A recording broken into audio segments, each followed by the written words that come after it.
a sneak peek at 2012 Star Wars packaging, and it's official, sex is still more popular than Star Wars.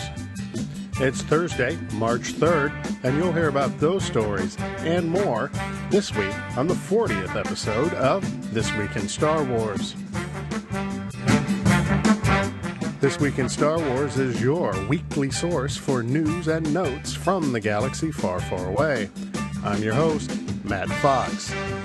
And now, this week's lead stories. 2012 will see the return of Episode 1, The Phantom Menace, to theaters in 3D. And StarWars.com this week debuted the packaging for Star Wars product during the year. The theme of the packaging is Darth Maul, the fan-favorite villain from Episode 1, and some packaging will also feature Obi-Wan Kenobi in his Episode 1 Padawan appearance. The packaging will adorn everything from Hasbro product through Legos on down to most likely party favors and Valentines, so get used to it. The StarWars.com article makes no mention as to whether or not this line will supersede the Vintage Collection line, although Hasbro has indicated that that line will continue through 2012. However, the article certainly does seem to indicate that this packaging will be the packaging for the Clone Wars and Saga Legends lines, should those lines continue, of course. New details are sure to emerge in the coming months and no doubt at Comic-Con in San Diego this July. Me? I'm a collecting fool. Collectors take note, lots of new product has been spotted in stores over the past week, much of which has not been announced on the collecting websites. Fast on the heels of Target's exclusive Clone Wars 2-packs, which were released last week, Walmart's Clone Wars 2-packs have now been spotted at the nation's largest retailer.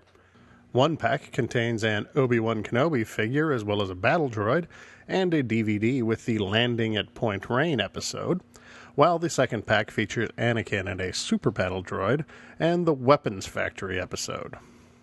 The packs are retailing for approximately $15. While many people are still looking for Waves 4 and 5 of the Vintage Collection, Wave 6 showed up earlier this week on the Hasbro Toyshop.com website, and has been reported as in stock at online retailers such as Entertainment Earth. This wave, another mixed wave, includes the Luke Dagobah figure, the General Lando figure, the AT-RT driver, an Episode 2 clone, the Weequay Skiff Master, as well as Phi-X Search, the Nikto Jedi from Attack of the Clones. If ordering from HasbroToyshop.com, use the discount code THANKS10, that's THANKS10, which, if successful, will get you 10% off your order. As mentioned last week, a revision of Wave 3 of the Vintage Collection is scheduled to be released in May and will contain at long last the Wedge Antilles figure. For those who can't wait, an image of the figure carded has appeared on Sandtroopers.com. The 6th series of Star Wars Galaxy, Topps' trading card set dedicated to art and artists from the Star Wars universe, has been released. Spotted at Targets across the country, this set features 120 new art cards, as well as numerous subsets, including the now obligatory sketch cards, autograph cards, and another very interesting subset that features cards based upon the vintage 1970s era Give-A-Show Star Wars projector. Thanks to Orange Leader in the DC Star Wars Collecting Club forums for drawing that connection, and keep an eye out for these packs at a Target near you. Keep an eye out for the FedEx truck. That copy of Star Wars Frames you ordered is probably on its way to you. Several years after it was announced, and after numerous different price structures, the ultra high-end 6-volume collection of stills from all 6 Star Wars movies, hand-picked by George Lucas himself, is finally out. StarWarsShop.com does list the $3,000 book as in stock and available for shipping. Although limited to only 1,138 copies, it will no doubt be gone very soon. At the other end of the price spectrum, a free demo of LEGO Star Wars 3, The Clone Wars, is available now for download on both the Xbox 360 and PlayStation 3. TT Games, who has developed the third installment in the popular LEGO series, assures us that it is, quote, simply the best LEGO game ever, and contains a number of new features new to the franchise. While the preview is available now, the full game will be released in the United States on March 22nd. Geeks rejoice! Katie Sackhoff is coming to Star Wars.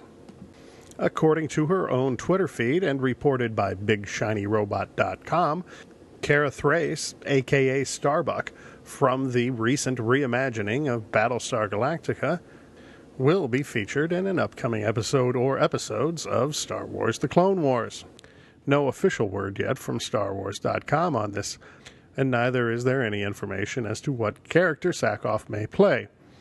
So let the wild speculation begin.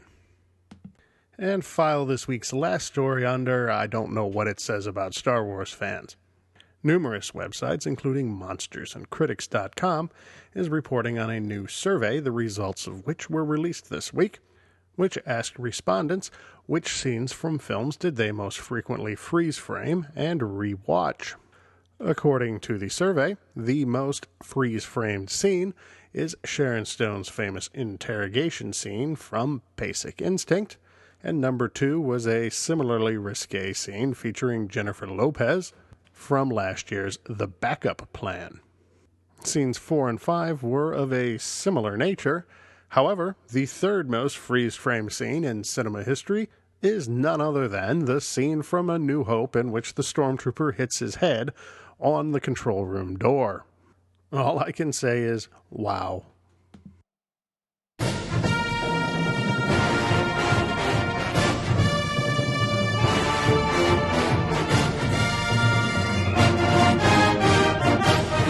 As much as I'd like to keep doing stories about TNA, I think I should talk about the new Phantom Menace packaging.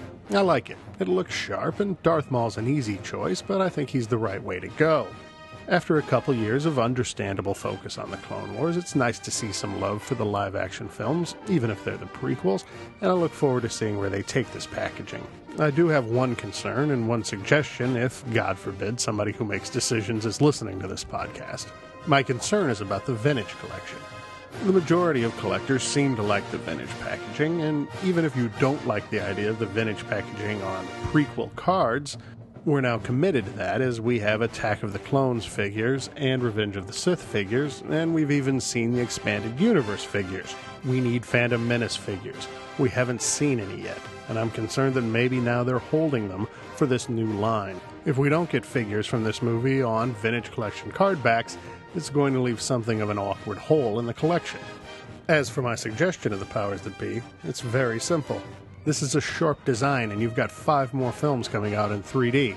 Keep the theme, change the characters, and you're set for the next 6 years. And that was This Week in Star Wars. Join us again next week for more news, notes, and developments from the galaxy far, far away. Visit www.thisweekinstarwars.com or www.twisw.com for links to old episodes, news about the show, as well as links to some of the stories we discussed in today's program. You can follow us on our breaking news Twitter feed, TWISWcast, and we welcome comments on our Facebook page. We also welcome news suggestions, questions, and comments via email at host@thisweekinstarwars.com. Help us grow the community. If you enjoyed This Week in Star Wars, please go to iTunes and leave a positive review of the podcast. You've been listening to This Week in Star Wars. We troll the web so you don't have to. This Week in Star Wars is not affiliated with Lucasfilm, its subsidiaries, or any other entity mentioned in this podcast.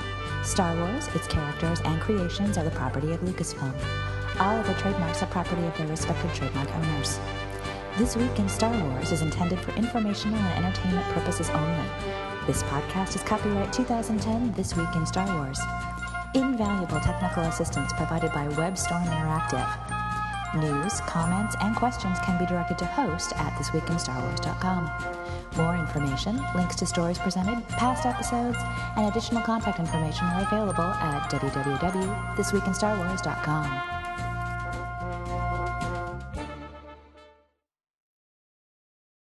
I'm a man. I'm 40.